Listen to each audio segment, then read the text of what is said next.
कि टेस्ट मालो कि टेस्ट। हेलो फ्रेंड्स, तो आज सकाल सकाल मुझे बाड़ी आड़ को बुलाइप जाइए आठी किचिरी मिचिरी शब्द शुणी मन तो बहुत खुशी है शांति भी है पेट शांति करने मुझे घर को आसी जेहेतु आज मध्याह्न हाथी भाया अजनिया खाद्य खाइबी से सकाଳେ ମୁଁ ପିମ୍ପୁଡ଼ି ଭଳିଆ ହାଲକା ଖାଦ୍ୟଟିଏ ଖାଇଥିଲି। ଓଲୋ ମା କି ରାଗ। ତାପରେ ଦିପହରେ ଖାଇବା ପାଇଁ ମୁଁ ଯାଇକି ମାର୍କେଟରୁ ନେଇ ଆସିଲି ମାଛର ବାପ ମା ଆଉ ଛୁଆକୁ, ମାନେ ଦେଖିପାରୁଥିବେ ବଡ଼ ମାଛ, ତାପରେ ମଧ୍ୟମ ମାଛ, ତାପରେ ଛୋଟିଆ ମାଛ। ହେଲେ ଘରକୁ ଆସି ସେ ଛୋଟ ମାଛ ଗୁଡ଼ା ସଫା କରୁ କରୁ ମୁଁ ଟିକେ ବି ଥକି ନଥିଲି, କାହିଁକିନା ଏଥର ଯେଉଁ ଗାଁକୁ ଯାଇଥିଲି ମୋ ଭାଇ ପାଇଁ ମୁଁ ସେ ମାଛ ଛୋଟ ମାଛ ସଫା କରିବା ବି ଶିଖି ଯାଇଥିଲି। ସେଇଥିପାଇଁ ଭାଇ ତୋତେ ଏଇଠୁ ଦୂରରେ ରହିକି ଗୋଟେ ବଡ଼ ମୁଣ୍ଡିଆଟି ମୁଁ ମାରୁଛି, ମୁଣ୍ଡିଆଟି ମୋର ଟିକେ ଗ୍ରହଣ କର ଭାଇ ତୁ।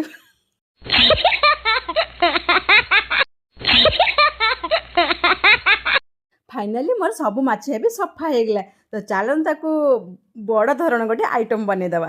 प्रथमे माँ माछ को नहीं से हल्दी लंका गुंड लुण पियाज अदा रसुण पेस्ट पकई गोले देकी पूरा कड्डा करके पूरा भाजी नेली। तापर नेली छुआ माछ को ताकू टे तेंतुल देके खट्टा करनेली। तापर बाप माछ को लेकिन झोल करदेली। तापर एबे मोर प्रस्तुत होता पूरा टेस्टी आउ हाथी भाई हेवी भाया जिनस खाइबा। तो ये खाइबार मजा आउ कौटी मिलबनी जहाँ मो बो हाथ रंधार मिलता। एते दिन पर माने 5 कि 6-7 वर्ष पर खाइबा पाइली। आज मु पवन बेगर खाईदेली। तो आपण को भिडियो आप पवन बेगर भिडियो लाइक कर दिखाते और सब्सक्राइब करूँ।